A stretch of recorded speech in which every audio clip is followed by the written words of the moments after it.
이거야 원. 우리들의 넘버 원. 안녕하세요. 저는 정은심이라고 합니다.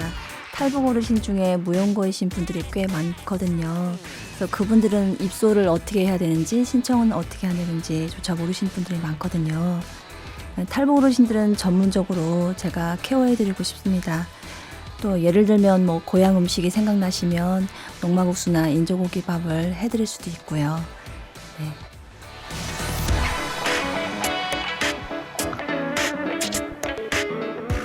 (2023년) 현재를 살아가는 북한 이탈 주민의 목소리에 귀를 기울이는 시간입니다. 우리들의 넘버 원 시간인데요.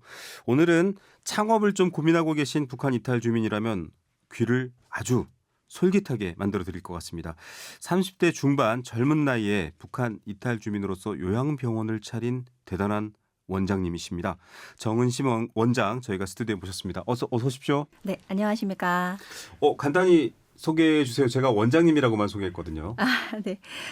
저는 2006년 10월에 한국에 입국한 정은심이라고 합니다. 네. 네. 지금 현재는 안산시에서 다운 요양원을 운영하고 있습니다. 네. 네. 그렇군요. 대학생 신분으로 또 유아교육을 전공하시면서 한국 문화라든지 이런 걸 좀 미리 만나셨나요? 네, 드라마는 몰래 봤죠. 혹시 드라마 속에서 어떤 이런 이제 어르신들을 케어하거나 간호라든지 이런 것들을 보면서 인상 깊었던 적은? 그런 적은 없습니다. 네. 자, 그런데 어떻게 이분이 과연 요양원을 만들어서 또 많은 어르신들과 어려운 분들을 돕고 있는지 한번 얘기를 들어보겠습니다. 자, 어렵게 정착해서 고생도 많이 하셨을 것 같아요. 누구나 다 하는 고생인데요. 처음에 와서는 그냥 조금 놀랬던 게 네. 한국이라고 하면 드라마 봤을 때 이렇게 으리으리하고 막 이렇게 번쩍번쩍하고 다들 잘생겼고 잘 입고 다니고 그랬는데. 그런 건 줄 알았는데 인천공항에 딱 내렸는데 너무 수수한 거예요, 옷이. 네. 그래서 민족이구나. 네. 옷 색깔이 지금 우리 다 이렇게 보면은 되게 수수하잖아요. 네네. 빨갛고 노랗고 이렇지 네. 않고. 그래서 그런 거에 놀랐고 네. 또 전철을 타고 왔는데 막 이렇게 찢어진 청바지를 네. 입고 계셔서 북에서 교육받을 때 어렸을 때부터 헐벗고 굶주리는 남녘동포들을 돕자 이런 게 있었거든요. 근데 찢어진 청바지 못 사나 보다 정말. 오히려. 네, 네. 근데 비싼 청바지였더라고요. 그럼요. 나중에 보니까. 일부러 찢은 건 비쌉니다. 네, 그 몰랐어요. 네. 그래서 저도 지금 찢어진 청바지가 없습니다. 비싸서 못 사 있습니다. 자, 마음 놓고 걱정하시지 않고 찢어진 청바지를 구매하실 수 있을 때까지 저희가 응원 드리겠고요. 자, 여러 가지 스토리가 있습니다. 함흥에서 유아교육을 전공하시고 또 여러 가지 가족들의 이야기도 얘기해 주셨는데 어떻게 요양원 원장님까지 되셨는지 사실 지금 많은 분들이 발을 동동 걸면서 빨리 성공 스토리부터 좀 얘기해줘 이럴 것 같은데 그 과정 좀 설명해 주세요. 이것도 쉽게 된 건 아니더라고요. 본인이 발로 뛰고 알아보지 않고 다른 사람의 말을 들어서 그거를 실천에 옮긴다는 거는 불가능한 일입니다. 이건 지금 북에서 오신 우리 이웃들한테도 중요한 말씀이신 것 같아요. 네, 그래서 내가 발로 뛰어야 합니다. 그래서 저는 네. 보건소에 안산시 단원보건소에서 근무를 하면서도 네. 휴무 날마다 또는 퇴근해서 제가 그 요양원 부지를 알아보고 그러니까 중간에서 소개해 주시는 분들 거치지 않고 네. 왜냐하면 돈이 많이 들거든요. 네. 그래서 제 발로 그 부지를 매매할 부지를 떼다니고 보고 그다음에 이 수입과 지출은 어떻게 되는지 직원은 얼마를 둬야 되는지부터 시작해서 다 알아보았습니다. 근데 결과적으로 제일 좋은 건 일을 해보는 게 제일 좋습니다. 일을. 그렇죠. 네. 좀 궁금한 게 지금도 굉장히 젊은 세대신데 네.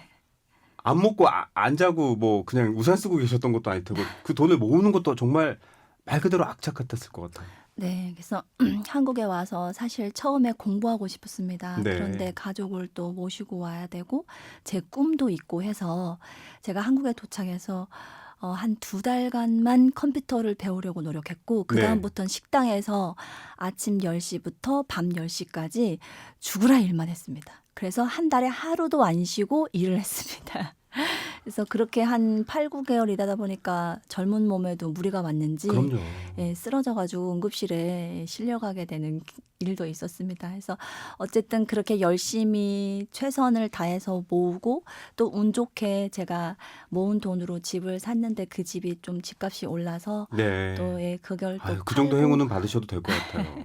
팔고 지금은 그래서 집이 없습니다. 그 집을 다 팔아서 요양원에다가 사용했습니다. 더 크고 더 의미 있는 집을 갖고 계신다 이렇게 저희가 오히려 해석해 보겠고요. 감사합니다. 정말 이런 의지로 그 먼 거리를 또 대한민국까지 오셨고 또 여러 가지 특히 남을 돕는 돌봄이 사실 굉장히 어렵고 네. 그렇다고 해서 우리가 완전 북유럽처럼 정부가 팍팍 지원해 주는 것도 아니고 정말 민간이 어느 정도 짊어지고 있거든요. 그 부분들 그걸 책임지고 있는데 맞습니다. 아무래도 탈북의 경험이 있으시니까 우리 대한민국 국민들이 낸 세금으로 우리가 와서 살고 있는데 어떻게 하면 한 가지라도 보답을 할 수 있을 것인가를 곰곰이 생각을 해보다 보니까 간호 쪽에 재미가 있고 이 일이 적성에 맞고 그럼 내가 간호사로서 할 수 있는 일이 무엇일까? 누구를 더 많이 도울 수 있을까? 좁게는 대한민국에 온 탈북민들을 어떻게 하면 도울 수 있을까? 네. 생각을 해보다 보니까 요양원이었어요. 지금 이제 뭐 여성 남성 요새 가리지 않고 다 이 분야에서 일을 하시니까요. 탈북한 젊은이들이 나도 정은심 원장님처럼 이 일하고 싶어 네. 라고 하면 되게 많이 문의하실 것 같아요. 사실 얼마든지 문의 주셔도 됩니다. 간호대 가는 것도 어렵잖아요. 어렵고 그 공부도 어려워요. 쉽지만은 않습니다. 근데 네. 졸업해서 내가 그냥 직장인으로서 병원으로 이렇게 펼쳐 나갈 것인지 어떠한 계획을 처음부터 잘 세웠어야 되는 거라서 저는 한 15년 전부터 이런 계획들을 촘촘히 세운 거를 이제야 실현한 것입니다. 그 시간들이 하나도 허투루 낭비됨 없이 가득 차 있다라는 생각, 네. 뭐 많은 듣는 분들, 저희 청취자분들도 얘기하실 것 같고 유튜브로 보시는 분들도 얘기하실 것 같습니다. 결국 이렇게 돌봄이라는 건 지금 우리 사회에 아주 필수적이잖아요. 네. 특히나 고령화가 돼가고 있고 어디든 동네마다 맞습니다. 다 있습니다. 중요한데 그 일도 중요한데 저는 가르쳐 주시는 일도 좀 공식적으로 하셨으면 좋겠다는 생각이 들어요. 제가 좀 작은 보탬이라도 되면 참 좋겠습니다.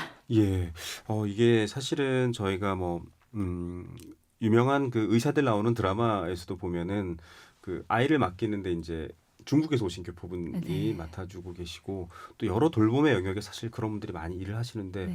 오히려 더 교육 수준과 언어와 문화적인 동질감이 높은 분들이 네. 또는 이런 사회 서비스 굉장히 중요한 공공 서비스거든요. 이 분야의 리더들로서 또 맡아주시면 어떨까라는 생각도 정 원장님을 보고 떠올랐습니다. 정말 많은 우여곡절이 있을 텐데요. 여기서 끝나지는 않으실 것 같아요. 삶의 역경을 보니까 더 큰 꿈이나 계획도 있으실 것 같아요. 지금 시작이라고 저는 생각합니다. 지금 시작이고 정말 어려움이 많지만 요양원 창업 시작해서도 창업 과정도 어렵고 창업해서도 지금도 어려움을 겪고 있는 와중인데 공부에 욕심이 많아서 성인간호학이나 뭐 정신간호학이나 노인간호학에 관심이 꽤 있습니다. 일단 제가 준비돼야지 그런 쪽도 할 수 있을 것 같아서요. 아직은 멉니다만 남북이 통일된다면 남과 북이 자유롭게 만난다면 남북이 모두 안고 있는 문제입니다.